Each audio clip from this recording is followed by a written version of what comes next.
श्री इम्तियाज जलील जी। अध्यक्ष महोदय, 14 सितंबर 1984 को जब हमने द फैमिली कोर्ट्स एक्ट बनाया तो उसका मकसद ये था कि हम कंसिलिएशन के जरिए, यानी कि हम बातचीत के जरिए, समझौता के जरिए मामलों को निपटा सके। ये एक्ट 1984 में बनाया गया था। आज तकरीबन 40 साल के बाद अगर हम सब ये सवाल करें अपने आप से कि क्या ये एक्ट बनने के बाद हमने इस एक्ट के जरिए फैमिली कोर्ट में जितने भी मामले आए हैं उनको इंसाफ दिलाने के अंदर हम कामयाब हुए हैं, तो दुर्भाग्यवश मैं ये कहना चाहूँगा कि हमारा जवाब नहीं होगा। वरना आज 40 साल के बाद करीब 12 लाख जो फैमिली कोर्ट के मैटर्स है वो अदालतों के अंदर इंसाफ का इंतजार नहीं कर रहे होते। एक्ट बनाना बहुत आसान है, लेकिन एक्ट बनाने के बाद उसका इम्प्लीमेंटेशन हो रहा है या नहीं हो रहा है, ये भी इस सदन की जिम्मेदारी है कि इसके ऊपर नजर रखना। वरना एक्ट तो बन गया, लेकिन आज क्या वजह है कि इस 130 करोड़ की आबादी वाले देश के अंदर महज 715 फैमिली कोर्ट चलाए जा रहे हैं। मैं फैमिली कोर्ट का मकसद, मंत्री जी, मैं आपका ध्यान इस बात के ऊपर आकर्षित करना चाहूंगा। अध्यक्ष महोदय, फैमिली कोर्ट्स का मतलब सिर्फ ये नहीं है कि पति पत्नियों का विवाद, कि बच्चा किसके कब्जे में जाएगा, बच्ची किसके कब्जे में जाएगी, एलिमनी की अमाउंट कितनी होगी, कब दी जाएगी, कैसे दी जाएगी, घर किसके कब्जे में जाएगा, किसके हिस्से में जाएगा। फैमिली कोर्ट्स का मतलब हम सिर्फ यही समझते हैं, और बहुत सारे जितने भी सम्मानीय सदस्यों ने कहा है, इन्हीं का उदाहरण दिया है। मैं मंत्री जी आपसे हाथ जोड़कर विनती करना चाहूंगा, हम एक ऐसे समाज के अंदर रहते हैं जहां एक नई संस्कृति को हम देख रहे हैं कि हमारे बूढ़े माँ बाप जिन्होंने हमें पाल पोस कर बड़ा किया है, जब वो बूढ़े हो जा रहे हैं तो इस देश के अंदर बहुत सारे ओल्ड एज होम्स खोले जा रहे हैं, वृद्ध आश्रम खोले जा रहे हैं। क्या इनके लिए कोई कानून है कि जिन माँ बाप ने अपने बच्चों को पाल पोस कर बड़ा किया है, जब वो बूढ़े हो गए, बच्चे की शादी हो गई, तो बहू को माँ बाप पसंद नहीं आ रहे, अपने सास ससुर पसंद नहीं आ रहे, बेटा अपने माँ बाप को बोझ समझ रहा है, और एक दिन दोनों बेटा बहू अपने बूढ़े माँ बाप को उठाते हैं, ले जाते हैं, और जिस तरह घर का कचरा उठाकर हम बाहर फेंक देते हैं, तो हम उन्हें ओल्ड एज होम में ले जाकर छोड़ दे रहे हैं। मैं तमाम सदस्यों से हाथ जोड़कर विनती करना चाहूंगा, मैं भी दिवाली के वक्त औरंगाबाद के मेरे चुनावी क्षेत्र के वो एक ओल्ड एज होम में गया था। मंत्री जी, हैरानी हुई वहां पर देखकर कि एक रिटायर्ड जज वहां पर उस ओल्ड एज होम में है। मुझे यकीन नहीं हुआ जब मैंने उसका नाम सुना कि उसके बेटे, इतना बड़ा घर है, ऐसा नहीं है कि बहुत गरीब है कि आप मां बाप को पाल नहीं सकते हैं, लेकिन एक रिटायर्ड जज भी उस ओल्ड एज होम में जब हमने देखे तो तब समझ में आया कि ये समाज कहां जा रहा है करके।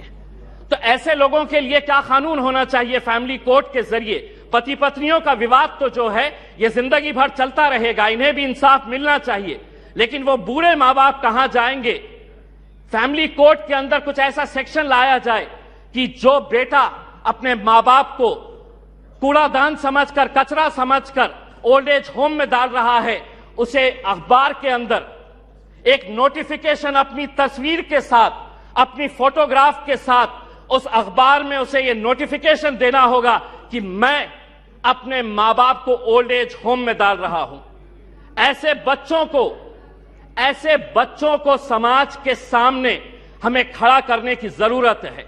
लाइए कानून, वरना वो बूढ़े मां बाप जो रोकने के अलावा कुछ नहीं कर सकते हैं, क्योंकि कोई कानून नहीं है, उनका कसूर सिर्फ इतना है कि उन्होंने अपने बच्चों को पाला पोसा बड़ा किया।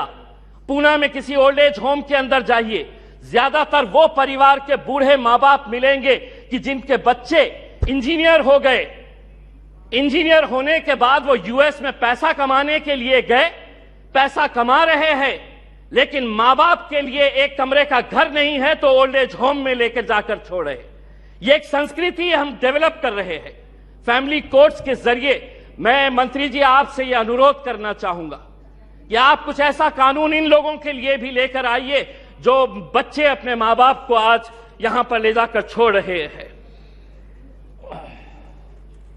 मैं मंत्री जी आपसे एक सवाल करना चाहूंगा। अदालतें तो बन जाएगी, फैमिली कोर्ट्स का ये जो आप अमेंडमेंट लेकर आ रहे हैं ये सिर्फ हिमाचल प्रदेश और नागालैंड से ताल्लुक है।